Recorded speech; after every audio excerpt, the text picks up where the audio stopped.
आप सुन रहे हैं पॉडकास्ट शो कोच किरण पाटली में तहे दिल से आपका स्वागत है। आज का एपिसोड बेहद खास होने वाला है क्योंकि हमारे साथ मौजूद है एक ऐसी पर्सनालिटी जिन्होंने हजारों गर्भवती महिलाओं की जिंदगी में सकारात्मक बदलाव लाए हैं। हम स्वागत करते हैं डॉक्टर श्वेता शुक्ला जी। आपका तहे दिल से स्वागत है कोच किरण पाटिल पॉडकास्ट शो, जो योगा एंड मेडिटेशन में पीएचडी है और वर्तमान में पुणे स्थित लामाफेरा मॉनेस्टरी में हेड ऑफ ऑनलाइन गर्भ संस्कार ट्रेनिंग के रूप में काम कर रही है।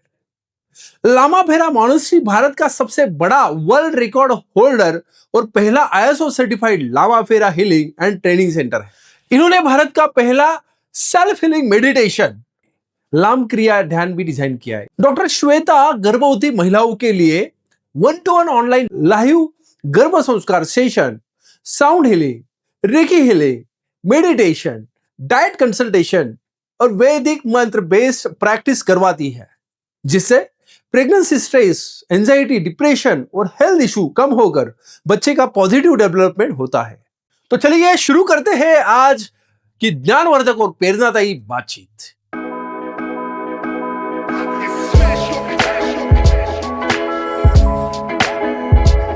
श्वेता मैम, आपका तहे दिल से कोच किरण पाटिल शो में आपका स्वागत है। श्वेता मैम, सबसे पहले बताइए गर्भ संस्कार क्या है और इसका महत्व क्या है? गर्भ संस्कार जो है वो हमारे प्राचीन भारतीय विज्ञानों में से एक है। गर्भ संस्कार हमारे वेदों से आता है।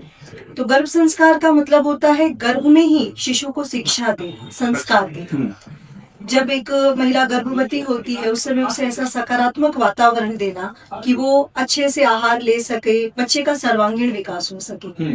जैसे आपने अभिमन्यु के बारे में सुना होगा। हाँ, सुना है। अभिमन्यु जो अपनी माँ के गर्भ में था, उसी वक्त उसने गर्भ में ही चक्रव्यूह के अंदर घुसने का, चक्रव्यूह को कैसे भेदना है, इसके बारे में सब कुछ सुन लिया था और उसकी शिक्षा उसे मिल गई थी।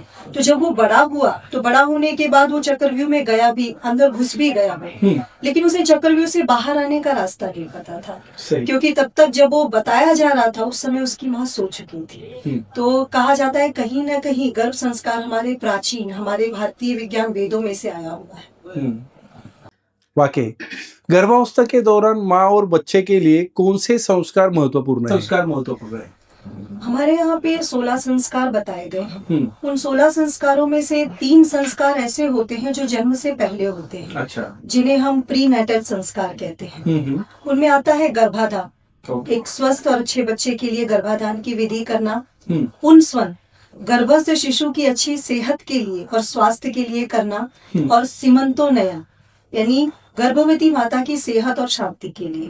तो ये तीनों चीजें गर्भ संस्कार के अंतर्गत आती हैं। अच्छा। तो जब ये गर्भ संस्कार किया जाता है तो बच्चे के जन्म लेने से पहले और जब तक वो बच्चा जीवित रहता है, उसकी सांस चलती है, तब तक उसका इस पे प्रभाव पड़ता है।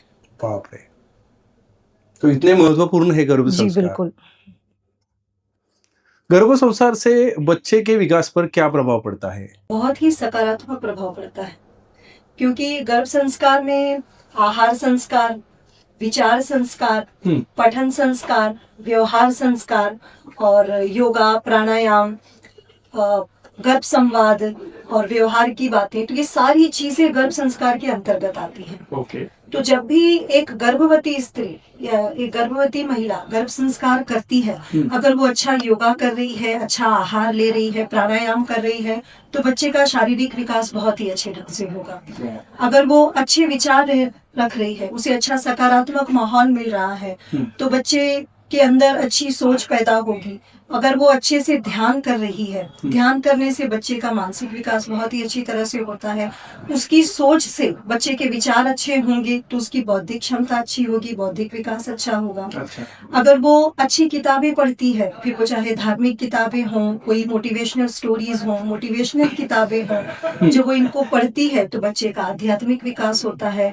जो भी भजन हुआ, मंत्र हुए, श्लोक हुए, जब इन चीजों को वो सुनती है तो वो ये सुनने से उस बच्चे का अपने आप आध्यात्मिक और स्पिरिचुअल विकास होता है। और आता है व्यवहार। पूरे 9 महीनों में वो माँ कैसा व्यवहार करती है अपने साथ, खुद के साथ, दूसरों के साथ, अपने रिश्तों के साथ। तो जब वो सारे व्यवहार होते हैं, बच्चा उन सबको महसूस करता है। तो बच्चा भी बिल्कुल जब होता है तो अपने आप जो कहते हैं ना व्यवहार कुशलता नैतिकता जो होती है वो अपने आप उस बच्चे में आती है। तो इस तरह से जब ये सारी चीजें गर्भ संस्कार में होती हैं और एक गर्भवती स्त्री इनको करती है तो बच्चे का सर्वांगीण विकास होता है। और हम जब गर्भ संस्कार सेशन लेते हैं तो हम अपने सेशन में इन सारी बातों का ध्यान रखते हैं कि ये सारी चीजें उस गर्भवती महिला को या जिसका भी सेशन चल रहा है कि ये सारी चीजें उन्हें करनी चाहिए और ये पूरा सेशन में लिया जाता है।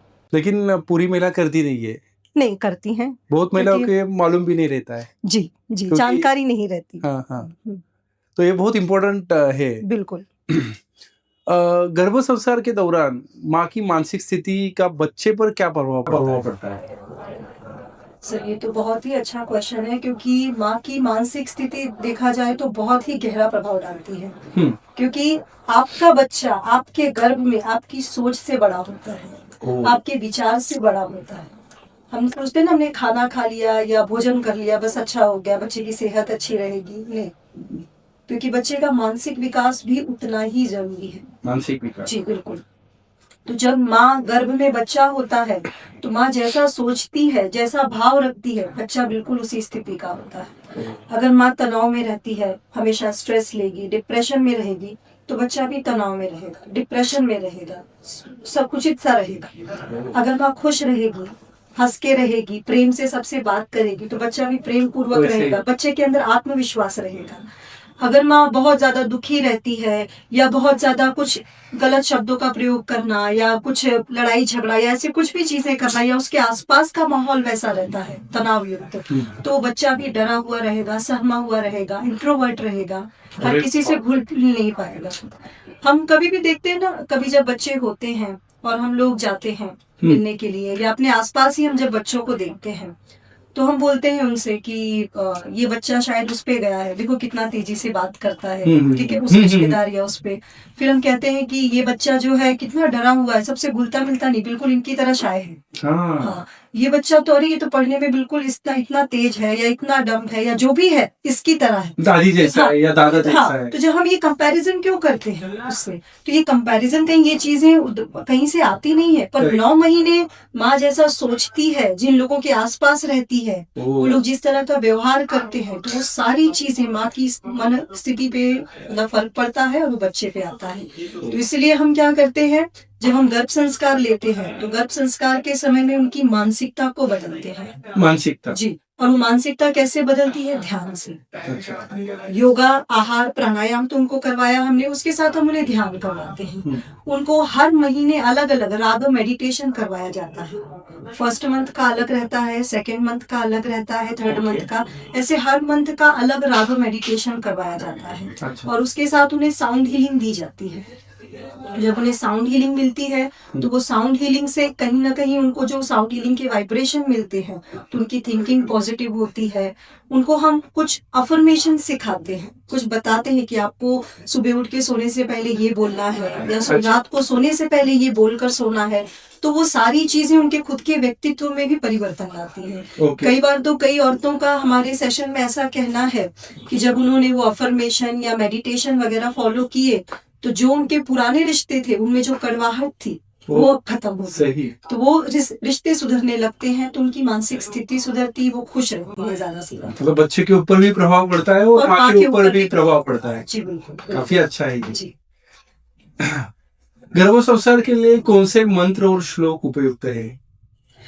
जब हम जो गर्भ संस्कार का सेशन लेते हैं तो उसमें हम मोस्टली क्या करते हैं कि हर मंथ का अलग एक मंत्रा और उसका हमने पैटर्न रखा हुआ है। तो हर मंथ वाइज हम अलग मंत्रा लेते हैं, उनका चैंटिंग लेते हैं, जाप लेते हैं, श्लोक अलग अलग रहते हैं, उन श्लोकों के द्वारा भी उन्हें एवरी मंथ अलग अलग रहते हैं। तो वो एवरी मंथ के अलग अलग मंत्र रहते हैं, अलग जाप रहते हैं, चैंटिंग रहती है, उनका अलग से मेडिटेशन भी, मंत्रों का भी मेडिटेशन दिया जाता है। तो वो अलग तरह के रहते हैं जो हम हर सेशन में लेते हैं। वैसे गर्भ संस्कार के लिए काफी मंत्र हैं, जैसे आप ओम नमो भगवते वासुदेवाय का जाप कर सकते हैं। अच्छा। आप गणेश रक्षा मंत्र सुन सकते हैं, राम रक्षा स्तोत्रम सुन सकते हैं, गोपाल चालीसा सुन सकते हैं। तो काफी मंत्र हैं जो आपको लेने हैं। पर जब कोई सेशन लिया जाता है तो उसमें कि वो उनका कौन सा प्रेगनेंसी का मंत्र चल रहा है उसके अकॉर्डिंग ही हम उन मंत्रों को लेते हैं और उन्हें जाप करवाते हैं। क्योंकि मंत्र या श्लोक जो भी आपको सुनना है, जो आपके श्रवण संस्कार में आता है, तो जो भी आपको सुनना है तो आप एक अच्छी जगह पे शांत चित्त होकर बैठें और शांत चित्त से उसे सुने। क्योंकि वो सिर्फ सुनना ही नहीं है, हम ऐसे कहीं निकलते भी हैं या घर में भी कहीं पास हो रहे हैं, आरती वगैरह चल रही है, कुछ है, तो हमारे कान में तो जाता है, कान में जाता है। बिल्कुल। लेकिन उस समय हमें सबसे ज्यादा जरूरी ये रहता है कि हम एक जगह शांत चित्त से बैठें। तो जब हम शांत चित्त से बैठते हैं और सुनते हैं तो वो सिर्फ हम नहीं सुन रहे, हमारे साथ वो शिशु भी सुनता है। वो सारे वो सारी वोकैबुलरी उसके कान में तब भी जाती है। सही। गर्भ संस्कार के महत्व को समझने के लिए कौन से संसाधन उपलब्ध है? संसाधन गर्भ संस्कार को समझने के लिए काफी हैं, पर सबसे पहले आपको ये समझना होगा कि गर्भ संस्कार होता क्या है। क्या होता सबसे पहले आपके अंदर ये इच्छा होनी चाहिए कि हाँ, गर्भ संस्कार है कि मुझे मेरे शिशु को गर्भ में ही शिक्षा देनी है, मुझे एक गर्भवती महिला को ऐसा वातावरण सकारात्मक देना है आहार से, जैसे कि मैंने पहले बताया ना, सारे संस्कार, हाँ। आहार संस्कार, विचार संस्कार, पठन श्रवण संस्कार, तो ये सब उन्हें देना है। तो आपको पहले उसके बारे में समझना चाहिए कि हाँ, ये गर्भ संस्कार भी जरूरी है। इसका भी एक अंश, ये भी एक हिस्सा है जो होना चाहिए गर्भावस्था के दौरान में। तो जब ये चीजें आपको समझ में आती हैं तो आप इनके बारे में सर्च कर सकते हैं, अच्छी वेबसाइट पे सर्च कर सकते हैं जहाँ पे कोई अच्छे जेन्युइन लोग ले रहे हैं, तो उनके बारे में पता करके आप उनके पास जा सकते हैं ताकि आपको उस ढंग से सिखाएं। और दूसरा, आप किसी अच्छे आयुर्वेदाचार्य के पास जा सकते हैं, क्योंकि उनके पास इन चीजों की जानकारी रहती है, वो आपको अच्छे से समझाएंगे, कुछ आयुर्वेदिक दवाइयों के बारे में भी आपको बताएंगे और वो आपको सारी जानकारी देंगे कि आपको ये कैसे लेना है। पर बिना जानकारी के कुछ भी कहीं से देख के खुद से बिल्कुल भी मत शुरू कीजिए। अच्छा। आपको गर्भ संस्कार ट्रेनिंग की तरफ किसने प्रेरित किया? यह क्षेत्र चुनने की आपकी व्यक्तिगत कहानी क्या रही? व्यक्तिगत कहानी, वो तो व्यक्तिगत ही है। मेरी गर्भ संस्कार को चुनने की व्यक्तिगत कहानी व्यक्तिगत ही है, क्योंकि वो मेरी खुद की प्रेगनेंसी से शुरू हुई थी। वो कैसे? हाँ, जब मैं खुद पहली बार प्रेग्नेंट हुई तो उस समय मुझे भी, जो कहते हैं ना, मानसिक या शारीरिक, और जो हर किसी को होता है, हर किसी महिला को होता ही है, तो भावनात्मक, मानसिक, शारीरिक कई चेंजेस थे, कई चीजें देखने मिली। तब उसके साथ हम पूरा 9 महीना तो कंटिन्यू नहीं कर सकते कि पूरा वैसे ही मुझे चलना है। तो शुरुआत में जब ये चीजें हुई, इनको समझने की कोशिश की, तो उस समय ये सोचा कि गर्भ संस्कार क्या होता है, और उसके बारे में पढ़ना शुरू किया, जानना शुरू किया, और उसके बारे में फिर किताबें पढ़ी, लोगों से जाना, लोगों से पूछा कि ये क्या, कैसे करना चाहिए, किताबों में क्या लिखा था। तो जब उसको जाना और जानने के बाद उसको खुद पे इम्प्लीमेंट किया, और जब मैंने उसे खुद पे इम्प्लीमेंट किया तो आप मानेंगे नहीं सर, इतना सुंदर परिणाम है मुझे। मेरी 2 बेटियां हैं जी।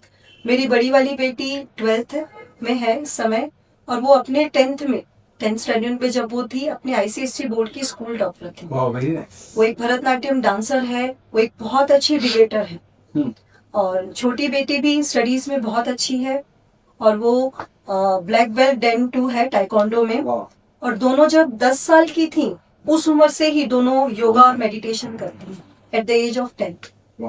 तब से योगा करना, मेडिटेशन करना, उन्होंने किताब भी लिखी है, वो ऑथर भी हैं। तो ये मतलब जब मैंने देखा वो चेंजेस उनके अंदर, क्योंकि नॉर्मली जब और भी बच्चे होते थे हमारे यहाँ फैमिली में तो मैं उनको देखती थी, और जब इनको मैंने देखा तो मुझे वो फर्क समझ में आया। तो मुझे ये लगा कि जब मैं इन चीजों को इम्प्लीमेंट करके या इन्हें फॉलो करके इतना अच्छा सुंदर परिणाम मुझे मिल सकता है, तो मैं दूसरी औरतों को क्यों नहीं मदद कर सकती, उनको क्यों नहीं मैं सहायक हो सकती। वो मोटिवेशन से अपने आप ही मैंने शुरू किया इसे। Very nice. Shweta ma'am, Lama Phera monastery की विशेषता क्या है और यहाँ का काम आपको क्यों खास लगता है? Sir, Lama Phera monastery India की पहली ISO सर्टिफाइड हम्म। हीलिंग की मोनेस्ट्री है ओके, और इसका नाम London world book of record में भी रजिस्टर्ड है।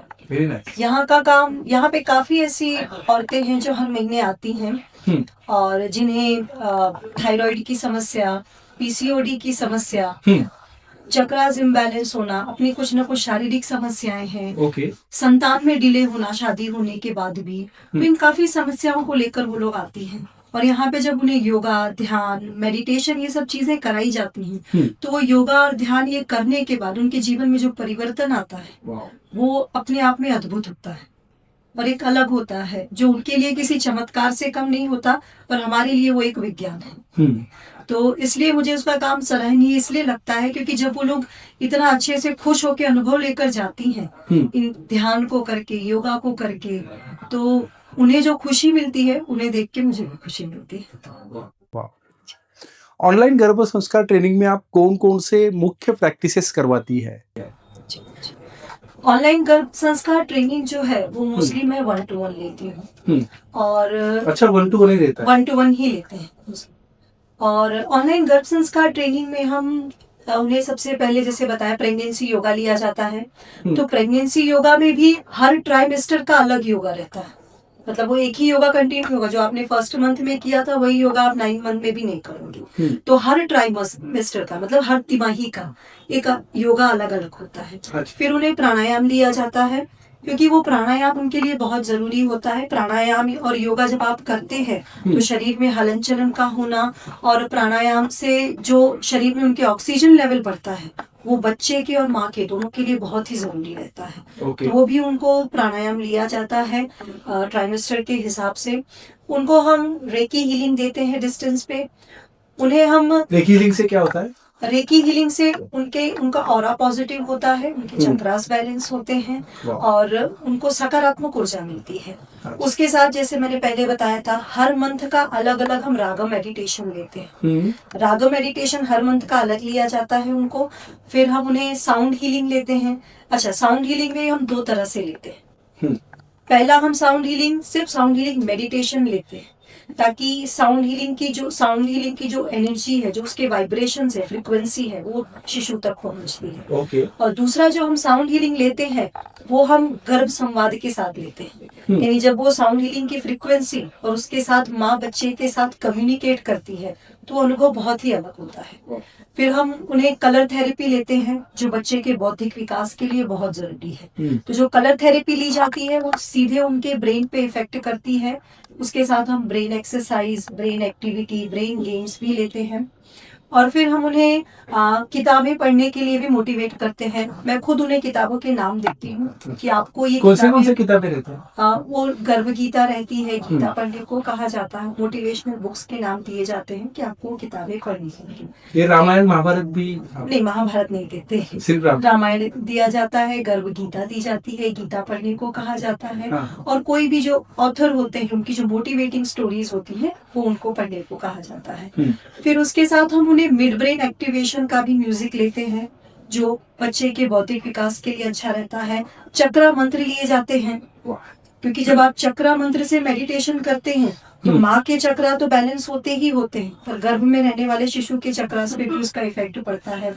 श्लोक और मंत्र लिए जाते हैं। हर मंत्र के अलग अलग श्लोक और मंत्रास रहते हैं जिसका हम चैंटिंग करवाते हैं, पठन करवाते हैं। और उसके साथ हम उन्हें कुछ पौराणिक या माइथोलॉजिकल स्टोरीज भी बताते हैं जिसे सुनकर उन्हें काफी मोटिवेशन भी मिलता है। फिर हम उनको कलर थेरेपी हो गया, उन्हें क्रिएटिव एक्टिविटी भी होमवर्क में देते हैं। अब क्रिएटिविटी एक्टिविटी से बच्चा भी क्रिएटिव होता है। अभी क्रिएटिव एक्टिविटी भी डिपेंड करती है कि उनकी हॉबी क्या है, उन्हें क्या पसंद है। तो उसमें जैसे किसी को रंगोली करना पसंद है, किसी को पेंटिंग पसंद है, किसी को ड्राइंग करना पसंद है। तो ये सारी चीजें, कुकिंग करना, प्लांटिंग करना, मतलब जो भी आपको पसंद है। किसी को तो ये भी रहता है कि हाँ हमें वॉक पे जाना पसंद है अपने इस रिश्ते के साथ। तो जो भी आपकी हॉबी है आपको वो करना है, उसका फोटो क्लिक करके मुझे भेजना है। तो ये चीजें। दूसरा, उन्हें गर्भ संवाद कराया जाता है अलग अलग समय पे। उन्हें कुछ अफर्मेशंस बताए जाते हैं कुछ अफर्मेशंस ऐसे होते हैं जो आपको चक्रा पे बोलने रहते हैं, कुछ अफर्मेशंस ऐसे होते हैं जो उन्हें मैं रोज लिखने के लिए कहती हूँ कि आपको अपनी एक डायरी बनानी है और उस डायरी में ये लिखना है। तो ये सारी चीजें उन्हें हम करवाते हैं। और जब वो बच्चों से बात करती हैं, और दूसरी जो सबसे इम्पोर्टेंट चीज है वो होती है आभार, ग्रेटिट्यूड। उन्हें ग्रेटिट्यूड की प्रैक्टिस कराई जाती है कि आपको आभार व्यक्त करना है हर किसी का। अच्छा। हर किसी का आभार, यानी अपनी जो होने वाली संतान है इसका भी आभार व्यक्त करना है, हर किसी का आभार व्यक्त करना है। तो जब ये आभार उन्हें ग्रेटिट्यूड की आदत पड़ जाती है ना, तो ये ग्रेटिट्यूड अपने आप उनके अंदर परिवर्तन लाता है और वो वही ग्रेटिट्यूड से उस बच्चे के नैतिक मूल्यों को भी बढ़ाता है। और जो सबसे इम्पोर्टेंट चीज है जो गर्भ संस्कार में हमारे यहाँ पे लिया जाता है लामा फेला मोनेस्ट्री में, वो है लम क्रिया ध्यान। अच्छा, वो क्या होता है? वो बहुत ही पावरफुल ध्यान की टेक्निक है जी। तो वो भी इसमें लिया जाता है और उससे भी उन्हें काफी सुंदर परिणाम आए हैं। तो ये जो कुछ भी मंथ वाइज हम लेते हैं ये पूरा मंथली वाइज रहता है। इसमें कोई ऐसा रिपीटेशन नहीं होता कि जो आप फर्स्ट मंथ में ही था वही 9 मंथ में भी है। तो वो उनके अंदर एक अपने अलग उत्साह रहता है कि भी अगले मंथ में क्या होगा, सेकेंड मंथ में कौन सा मेडिटेशन होने वाला है, या थर्ड मंथ में अब कौन सी एक्टिविटी हमें मिलेगी, फोर्थ मंथ में हमें क्या ब्रेन की एक्सरसाइज करनी है। तो ये उनके अलग अलग एक्सपीरियंस रहते हैं। प्रेगनेंसी के दौरान स्ट्रेस, एंजाइटी और डिप्रेशन क्यों बढ़ता है और आपकी सेवाएं कैसे मदद करती है? प्रेगनेंसी के दौरान स्ट्रेस हुआ या एंजाइटी डिप्रेशन है, ये बढ़ना कभी कभी स्वाभाविक हो जाता है। क्योंकि क्या होता है ना, उस समय पे काफी चेंजेस आते हैं हमारे अंदर, हार्मोनल चेंजेस आते हैं ओके। महिलाओं के अंदर। तो वो जो हार्मोनल चेंजेस उनके अंदर आते हैं उसकी वजह से शरीर में कुछ ना कुछ तकलीफ होना, कोई ना कोई शारीरिक तकलीफ होना, कोई ना कोई मानसिक तकलीफ होना, पहले के कंपेयर में चीजें और काम को कम कर पा रही है तो वो एग्जॉस्ट हो जाती है कि मैं ये चीजें कर नहीं पा रही, दूसरों की एक्सपेक्टेशन पूरी नहीं कर पा रही हूँ। फिर दूसरा कारण ये रहता है कि फैमिली बॉन्डिंग, अगर फैमिली बॉन्डिंग अच्छी नहीं है, फैमिली में लोगों के साथ अच्छा नहीं है व्यवहार, किसी भी कारण से, खुद का या दूसरे का कोई भी कारण हो, तब भी स्ट्रेस और डिप्रेशन आता ही आता है उनको। उसके बाद नींद की इश्यूज रहते हैं, स्लीप इश्यूज, क्योंकि नींद पूरी नहीं हो पाती मोबाइल की वजह से। हाँ, मोबाइल की वजह से या किसी भी कारण से। आजकल महिलाएं काम भी करती हैं, चाहे वो घर के काम हो या बाहर के काम हो, जॉब हो या बिजनेस हो, तो उसमें भी उनको स्ट्रेस रहता है। कभी कभी हस्बैंड वाइफ के बीच में आपस में मनमुटाव रहते हैं। उनकी खुद की पहले की कोई शारीरिक बीमारियां हैं, प्रेगनेंसी से पहले भी कोई उनके मेडिकल हिस्ट्री वगैरह इश्यूज होते हैं, तो अपनी उस फिजिकल इलनेस से भी वो गुजरती रहती हैं। उसके अलावा रहता है उनका खुद का चाइल्डहुड ट्रॉमा। जब वो खुद बच्चे थे या खुद छोटे थे तो उस टाइम के उनके भी कुछ ट्रॉमास होते हैं, वो भी प्रेगनेंसी के टाइम में उन्हें, या वो भी उसके ऊपर इफेक्ट करते हैं। फिर कभी कभी उनके खुद के चक्रास बैलेंस नहीं होते, चक्रास खुद के बैलेंस नहीं, मान लीजिए उनका मूलाधार चक्र बैलेंस नहीं है तो लोअर बॉडी से रिलेटेड उन्हें सारी तकलीफें रहती हैं। सैक्रल चक्र बैलेंस नहीं है तो प्रेगनेंसी में उसमें तकलीफें तो होगी ही। उनका मान लीजिए सोलार प्लेक्सस बैलेंस नहीं है, अगर सोलार प्लेक्सस बैलेंस नहीं है तो पेट से रिलेटेड तकलीफें होना, जो खाना खा रही है वो अच्छे से डाइजेस्ट नहीं हो रहा है। हार्ट चक्र बैलेंस नहीं है तो ब्लड प्रेशर से रिलेटेड इश्यूज होते हैं उन्हें। थ्रोट चक्र बैलेंस नहीं है, थायराइड राइट जी। थर्ड आई चक्र बैलेंस नहीं है तो वो फोकस नहीं होती, किसी भी काम में कॉन्सेंट्रेट नहीं कर पाती है तो चिड़चिड़ाहट पड़ जाती है। और क्राउन चक्र बैलेंस नहीं है तो वो मेडिटेशन नहीं कर पाती, और जब ये कर नहीं पाती तो मन शांत नहीं रह पाता है। कई बार ये होता है वो जिस घर में रह रही हैं उस घर में भी वास्तु दोष वगैरह होते हैं, उस जगह पर भी, स्थान पे भी। तो ये जो सारी चीजें हैं, ये सारे जो फैक्टर हैं, जरूरी नहीं है सभी के सभी हों, कुछ किसी में होते हैं कुछ किसी में, तो ये सारी चीजें कॉमन हो जाती हैं स्ट्रेस, एंजाइटी या डिप्रेशन लाने के लिए। अच्छा। तो उसके लिए हम क्या करते हैं, जैसे मैंने बताया मेडिटेशन, तो मेडिटेशन हर प्रकार का होता है।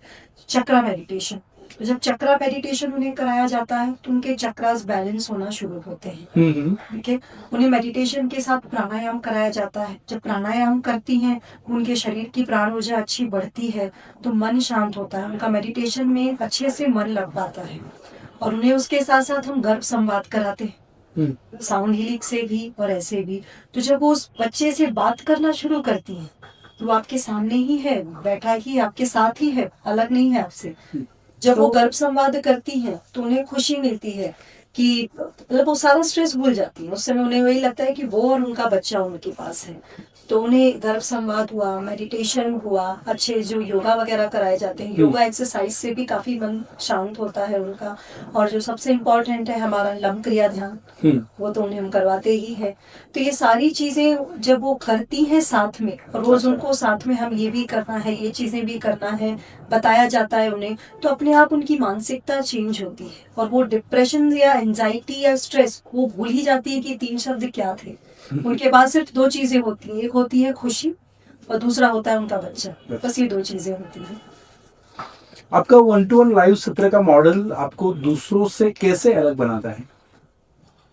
1-to-1 लाइव जो हम लेते हैं, पहले तो जैसे मैंने कहा मोस्टली मैं 1-to-1 ही लेती हूँ। तो उसमें हम कोई भी ऐसे रिकॉर्डिंग वगैरह कि मान लीजिए मैंने कहा कि मैं लाइव ले रही हूँ और मैंने कोई रिकॉर्डिंग चालू कर दी और मैं चली गई, ये बिल्कुल नहीं होता। तो उसमें बराबर उनका मॉनिटरिंग रहता है और मॉनिटरिंग के साथ फिर उनसे जो भी सवाल जवाब पूछने हैं, कई बार जब उन्हें हम सामने देखते हैं, उनसे बात कर रहे हैं, तो देख के कई बार समझ में आ जाता है, तो उसके अकॉर्डिंग उनसे क्वेश्चन पूछती हूँ। कितनी बार तो ये होता है कि उन्हें देखने के बाद ही कोई स्टोरी या कोई चीज सुन बताते हैं जब हम लोग, तो वो पूछते हैं कि कैसे आपको पता चला कि आज ये चीज ऐसा मन में चल रहा था या ये चीजें हो रही थी। तो ये थोड़ा 1-to-1 को अलग कर देता है वहाँ अलग से, ताकि आपको सबकी तरफ नहीं देखना पड़ रहा, आप सिर्फ उस एक इंसान पर ही फोकस कर रहे हैं। जी। दूसरा जो सबसे इम्पोर्टेंट है, मैं फिर से बोलूंगी, लम क्रिया ध्यान। जो लम क्रिया ध्यान पूरे भारत में सिर्फ और सिर्फ लामा फेला मोनेस्ट्री में ही सिखाया जाता है। तो ये जो लम क्रिया ध्यान है ये उनको बहुत चेंज करता है, क्योंकि लम क्रिया ध्यान जब उन्हें करवाया जाता है, जब वो अफर्मेशंस देती है, जब वो मुद्रा बनाती हैं, जब उसके अकॉर्डिंग प्राणायाम करती हैं, तो वो एक मेडिटेशन ऐसा रहता है जो बिल्कुल ही अद्भुत रहता है। तो ये एक उसमें अच्छे से रहता है। दूसरा, हम जब ये 1-to-1 का सेशन लेते हैं तो उसमें हम उनको डिस्टेंस पे रेकी हीलिंग देते हैं। अच्छा। सामने अगर वो कर रही है मेडिटेशन में बैठी है या कुछ कर रही है, तो उसी टाइम पे हम उन्हें डिस्टेंस में रेकी हीलिंग भी देते हैं, जिससे उनका ऑरा पॉजिटिव होता है। मान लीजिए दिन भर का कोई भी स्ट्रेस लेकर के या फिर कुछ भी लेकर बैठी, चलो अभी मुझे सेशन करना है, तो वो सारा स्ट्रेस उनका दूर होता है, क्योंकि उनका ऑरा पॉजिटिव होता है, उनके चक्रा क्लींस होते हैं। तो ये रेकी हीलिंग उन्हें दिया जाता है। उसके साथ उन्हें जो ये सारी एक्टिविटीज बताई, जो अलग अलग मेडिटेशन हम करवाते हैं, तो वो मेडिटेशन उनको बहुत इफेक्टिव रहते हैं, चीजें उन्हें दिन मतलब और बेहतर बनाती हैं। और सबसे इम्पोर्टेंट है ग्रेटिट्यूड, आभार। वो आभार उन्हें सांसों के साथ, क्योंकि पहली चीज ही हम उन्हें ये बोलते हैं कि ग्रेटिट्यूड या थैंक यू जो है वो शब्द में नहीं होना चाहिए, वो आपके भाव में होना चाहिए। भावना चाहिए जी। जब वो आपके भाव में होगा, आपके अंदर से थैंक यू आएगा, फॉर्मेलिटी में नहीं कि किसी ने कुछ दिया हमने थैंक यू बोल दिया, बोलना चाहिए था ना थैंक यू, नहीं, वो भाव से आना चाहिए हर चीज के प्रति थैंक यू। क्या सांस पी ली तो थैंक यू। तो वो जो भाव का उनको प्रैक्टिस हो जाता है ना, तो उन्हें हर चीज में लगता है कि हाँ मैंने अब ये खत्म किया, थैंक यू, मेरा ये ऐसे हुआ, थैंक यू। वो एक जो आदत पड़ जाती है ना उनको, वो एकदम से अलग से उनको चेंज कर देती है। तो ये चीजें उनको काफी इफेक्टिव होती हैं 1-to-1 सेशन में। और ये जब 1-to-1 होता है तब उन्हें हम देख पाते हैं, समझ पाते हैं और अच्छे से बेहतर तरीके से समझा सकते हैं। वाह। बहुत सी महिलाएं पहली बार प्रेगनेंसी में नर्वस रहती है, आप उनके लिए क्या सलाह देना चाहेगी? बहुत स्वाभाविक है, बहुत ही नॉर्मल है नर्वस होना। तो बिल्कुल भी मतलब उन्हें ये नहीं सोचना है कि अगर मैं प्रेग्नेंट हुई हूँ या मैं गर्भवती हूँ तो ये जो चीजें मेरे साथ हो रही हैं ये सब मेरे साथ ही हो रहा है। नहीं, ये हर किसी के साथ होता है, चाहे मैं हूँ या दूसरी भी कोई महिला है, हर कोई उन हर चीज और परिस्थितियों के साथ गुजरा है। तो ये हर किसी के साथ होता है। तो आप जैसा बीज बोएंगे आपको वैसा ही फल मिलेगा, राइट। तो आपको बिल्कुल उसी तरह से उस बच्चे को उसी भाव के साथ पालना है, खुशी के साथ पालना है। आप डिप्रेस होते हैं क्योंकि चेंजेस आ रहे हैं ना, तो उसका मैंने तरीका भी बताया कि अगर हार्मोनल चेंजेस हैं, जो तकलीफें हो रही हैं, तो उनको सबको वो सब चीजें होंगी। वो सिर्फ आपके साथ नहीं हो रहा, जो भी प्रेग्नेंट होता है सभी के साथ होता है। तो उसके लिए सबसे जो इम्पोर्टेंट चीज है, जो मैं मेरे गर्भ संस्कार में हमारे यहाँ लामा फेरा मोनेस्ट्री में हम बताते हैं सबको, कि वो है स्वीकार का भाव। स्वीकार करना, एक्सेप्ट करना। तो जो भी परिस्थिति है, जो भी व्यक्ति है, जो भी चीजें आपके आसपास हो रही, उन्हें स्वीकार करो।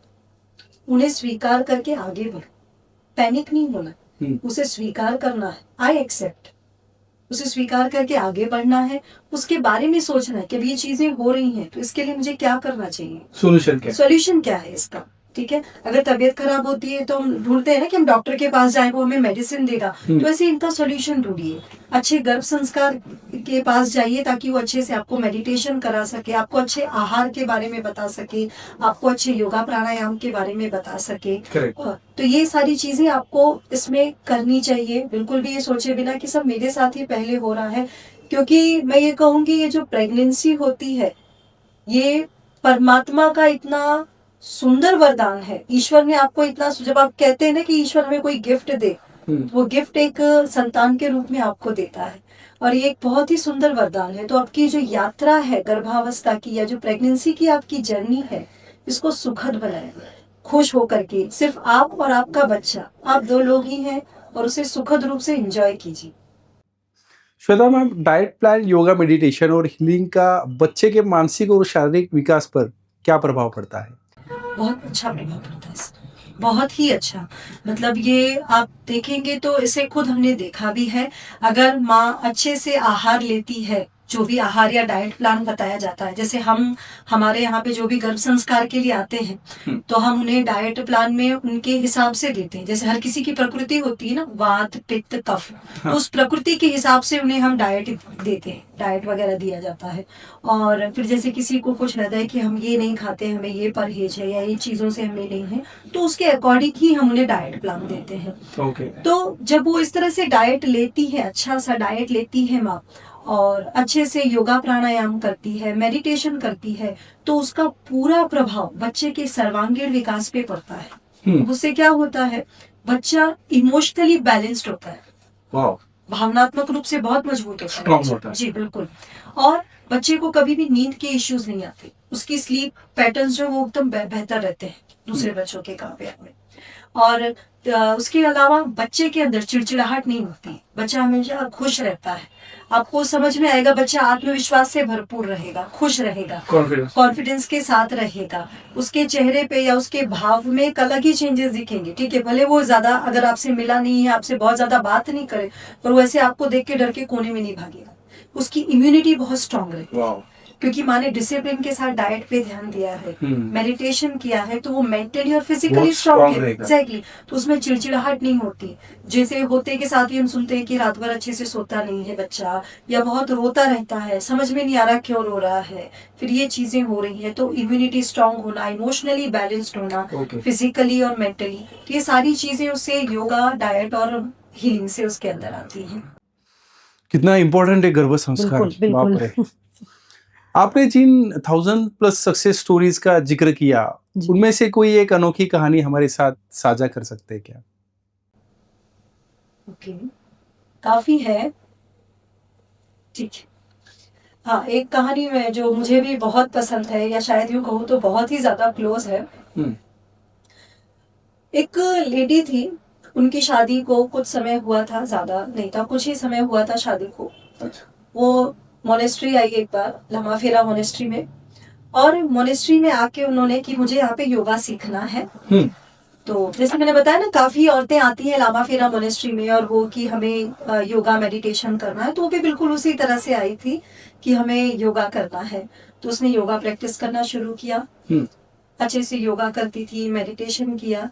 जब योगा मेडिटेशन प्रैक्टिस किया, तो योगा मेडिटेशन प्रैक्टिस करते करते जब चक्रास बैलेंस होना शुरू हुए, मेडिटेशन करते करते काफी मानसिक स्थिति और जो मेंटल प्रॉब्लम इश्यूज उसको थे वो काफी अच्छे से सॉल्व हुए। तो उसका झुकाव हीलिंग की तरफ बढ़ा। हीलिंग, हाँ, कि मुझे हीलिंग भी सीखना है, तो उसने रेकी हीलिंग भी सीखा।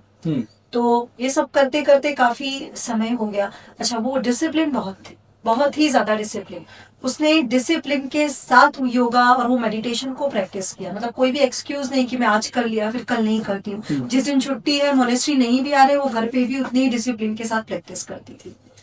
तो कुछ समय बाद उसे गुड न्यूज आई, मतलब पता चला कि वो प्रेग्नेंट है first time. And she was so happy. वो इतना इतना खुश हुई कि मतलब मैं प्रेग्नेंट हूँ, और आकर कैसे उसने बहुत ही खुशी होकर ये बात बताई। अच्छा, उसके पहले भी जब वो योगा के लिए आती थी, तब जैसे नई शादी हुई थी, तो हस्बैंड वाइफ में मनमुटाव होना, कुछ बच्चे ना होने के भी कुछ इश्यूज वगैरह थे, जिसके लिए ही उसने ये योगा और मेडिटेशन ज्वाइन किया था। तो उसे बहुत खुशी मिली कि मतलब उसके अंदर एक अलग से ग्रेटिट्यूड था कि ये मैं यहाँ पे मोनेस्ट्री में योगा करने आती हूँ, मेडिटेशन करने आती हूँ और मुझे ईश्वर ने ये चीज दी। तो उसने कहा कि हमें यहीं से गर्भ संस्कार करवाना है। हमने कहा ठीक है। तो पूरे 9 महीना उसका गर्भ संस्कार चला। उन 9 महीनों में कई बार वो बहुत भावुक भी हुई, कई परिवर्तन भी आए। जैसे मैंने पहले ही बताया कि 1-to-1 सेशन में हम उनसे डायरेक्टली सारी बातें करते हैं। तो बात करते समय कई बार वो लोग बताते भी हैं, जैसे बोला ना कि उनकी जो स्थिति होती है, स्ट्रेस और एंजाइटी क्यों होती है, तो वो चीजें भी वो लोग शेयर करते हैं पर्सनली, जो वो ग्रुप में नहीं कर पाते सबके सामने। तो वो पर्सनली भी बताती है कि मैम आज थोड़ा सा स्ट्रेस लग रहा था कि घर में इस रिश्ते ने ये बोल दिया, या उनकी ये एक्सपेक्टेशन थी जो मैं पूरी नहीं कर पाई। तो वो बताने के साथ भी हम उन्हें कुछ बातें भी बताते हैं, उनसे बात करते हुए भी कुछ स्टोरीज बताते हैं, जिससे उन्हें उन रिश्तों के बारे में भी समझ में आता है कि वो हमारी लाइफ में क्यों जरूरी है। तो कई बार वो भावुक होकर रो भी देती थी। और उसका ये बताया कि हाँ, ये करते करते गर्भ संस्कार उसके कई रिश्ते जिनसे उसको काफी मनमुटाव था, वो रिश्ते उसके सुधरने लगे। क्यों? क्योंकि उसके अंदर वो परिवर्तन आया, उसके नजरिए में परिवर्तन आया, व्यवहार में परिवर्तन आया।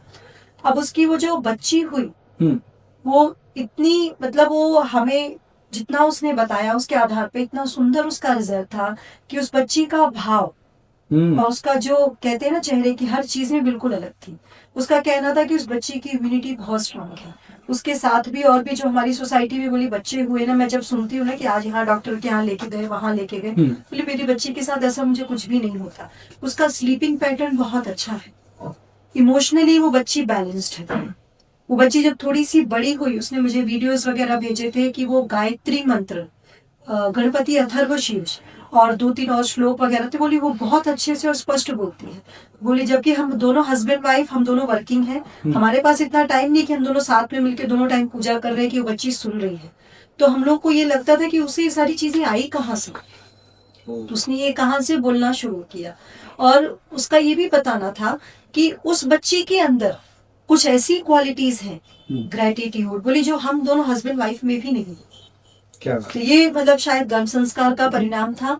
और उसके बाद जब कुछ सालों बाद उसे दोबारा प्रेगनेंसी हुई, सेकेंड टाइम, वो फिर से हमारे पास आई और फिर से उसने पूरा 9 महीने गर्भ संस्कार लिया। अभी कुछ ही समय पहले उसका दूसरा बच्चा भी हुआ है। होप वो भी बिल्कुल उसी तरह हो। Very nice. द लम क्रिया ध्यान मेडिटेशन, इसके पीछे क्या कंसर्न है और यह कैसे काम करता है? ये सबसे अच्छा आपने पूछा, क्योंकि इतनी बार हम लोग लम क्रिया ध्यान बोल रहे थे। सर, लम क्रिया ध्यान बहुत ही पावरफुल ध्यान है, कोई बहुत ही यूनिक सेल्फ हीलिंग टेक्निक है। लम क्रिया ध्यान जो है वो आपको कहूँ तो ब्रेन चाइल्ड है डॉक्टर सत्येंद्र शुक्ला का, जो लामा फेरा मोनेस्ट्री के फाउंडर हैं। तो लम क्रिया ध्यान योगा, प्राणायाम, मुद्रा, अफर्मेशन और ध्यान, इन सब का कॉम्बिनेशन है। अच्छा।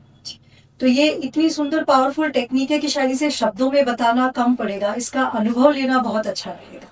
तो जब भी आज तक जिन्होंने भी लम क्रिया ध्यान किया है, जरूरी नहीं है सिर्फ प्रेग्नेंट लेडीज ही करें, जो भी लम क्रिया ध्यान करते हैं, जो और भी लोग सीखते हैं, तो उनका बहुत ही सुखद अनुभव रहा है कि इस ध्यान से उनके चक्रास कितनी अच्छे से बैलेंस हो रहे हैं। इससे पहले जो उन्हें थॉटलेस ध्यान नहीं होता था, या फिर निर्विचार नहीं हो पाते थे वो ध्यान में, या ध्यान में मन ही नहीं लगता था, जब सवाल पूछते थे कि मैं 5 मिनट ध्यान करूं, 10 मिनट करूं, या कितने मिनट मुझे ध्यान करना चाहिए, अब लम क्रिया ध्यान करने के बाद वो लोग सवाल ही नहीं पूछते। उन्हें खुद नहीं पता चलता जब वो ध्यान शुरू करते हैं तो उन्होंने कितने मिनट किया या कितने सेकंड किया। तो ये इतनी सुंदर पावरफुल टेक्निक है ध्यान की। और इसे जब प्रेग्नेंट लेडीज को कराया जाता है, तो जब वो मुद्रास में और चक्रास में अफर्मेशन बोल के इस ध्यान को करती हैं, तो वो एक बहुत ही अच्छा उनके लिए अनुभव रहता है। और बच्चे के लिए ये कितने टाइम का रहता है लम क्रिया ध्यान? ये डिपेंड करता है, 10 मिनट्स हुआ, 20 मिनट्स हुआ। ओके, तो ये हर कोई कर सकता है, businessman, actor, political leader, housewife, retired officer, student, सब कर सकते हैं। कहा ना, इसकी कोई टाइम की सीमा नहीं है। अगर मैं आपको कहूंगी सर आप 10 मिनट से कीजिए, पर जब आप करना शुरू करेंगे ना, आपको पता भी नहीं चलेगा हाफ एन आवर कहाँ चला गया। वाह, क्या बात है। भारत में गर्भ संस्कार अवेयरनेस अब किस स्तर पर है और आप इसे ग्लोबल लेवल तक ले जाने का क्या लक्ष्य रखती है? भारत में 2.5 करोड़ प्रेगनेंसी हर साल होती है, लेकिन देखा जाए तो उसमें से 10 लाख या 11 लाख या ऐसी महिलाएं हैं जो सिर्फ गर्भ संस्कार को करना चाहती हैं। अच्छा। या बाकी लोग हैं जिन्हें इसके बारे में शायद पता नहीं है या जानकारी नहीं है, या जानकारी है पर शायद वो उसको इतना महत्व नहीं देते कि ये क्यों जरूरी है। तो मेरा तो बस यही है कि मैं इन 10 लाख औरतों को, इन 10 लाख औरतों तक पहुंच सकूं और इन्हें गर्भ संस्कार सिखा सकूं, क्योंकि जो ये बच्चा है, जो ये शिशु है, अच्छा। जो ये गर्भ में बच्चा है, शिशु है जो आने वाला है, ये सिर्फ उनका ही बच्चा या सिर्फ उनके परिवार की ही संतान नहीं है, ये हमारे समाज का भी और हमारे देश का भी भविष्य है। तो जितना ही अच्छा सुंदर काम और हैप्पी होगा उतना ही सुंदर भविष्य हमारा होगा। क्या बात है। आने वाले समय में आप और लामा फेरा मिनिस्ट्री किन नए प्रोजेक्ट्स या इनोवेशन पर काम कर रहे हैं? लामा फेरा मोनेस्ट्री जो है 2 डिकेड से, काफी समय से वो वृद्धाश्रम और अनाथाश्रम के साथ जुड़ा हुआ है। 2 वृद्धाश्रम है, अनाथाश्रम है, जिनमें 150 बच्चों से ज्यादा, 60 बुजुर्गों से ज्यादा लोग रहते हैं। तो लामा फेरा मोनेस्ट्री काफी समय से इनको इनकी जरूरतों के लिए, इनकी किसी भी चीज के लिए हमेशा खड़े रहते हैं। और लामा फेरा मोनेस्ट्री जो भी ये हीलिंग से, गर्भ संस्कार से, योगा से जो भी फंड वगैरह आता है, ये सारा उनके लिए ही यूज किया जाता है, उनकी जरूरतों में। और वो सिर्फ ऐसे ही नहीं होता कि मतलब उनको खाने के लिए या फिर उन्हें कपड़े के लिए या मेडिकल जो भी उन्हें चीजें की जरूरत है वो देने के लिए किया जाता है। जब हमारे घर में कोई बच्चा होता है, तो जब आपके यहाँ कोई बच्चा होगा तो उस बच्चे की भी जरूरतें होंगी ना, सिर्फ खाना और कपड़ा ही तो नहीं होता ना।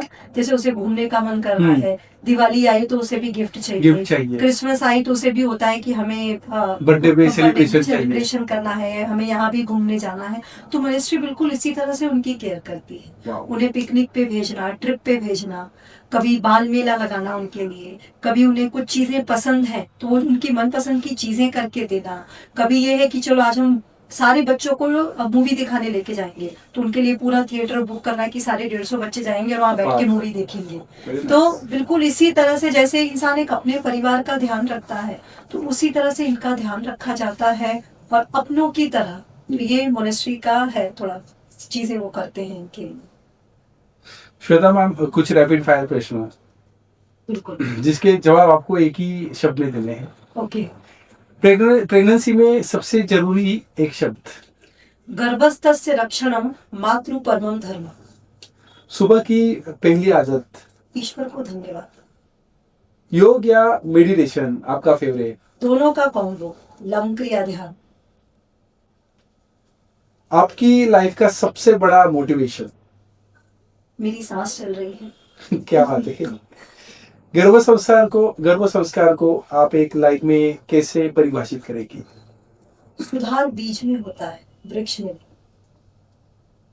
अगर आप या आपके परिवार में कोई गर्भवती महिला है और वह 9 महीने की प्रेगनेंसी को स्ट्रेस फ्री, पॉजिटिव, हेल्दी और स्पिरिचुअल स्ट्रांग बनाना चाहती है, तो आप डॉक्टर श्वेता से सीधे संपर्क कर सकते हैं। वेबसाइट है onlinegarbhsanskar.com।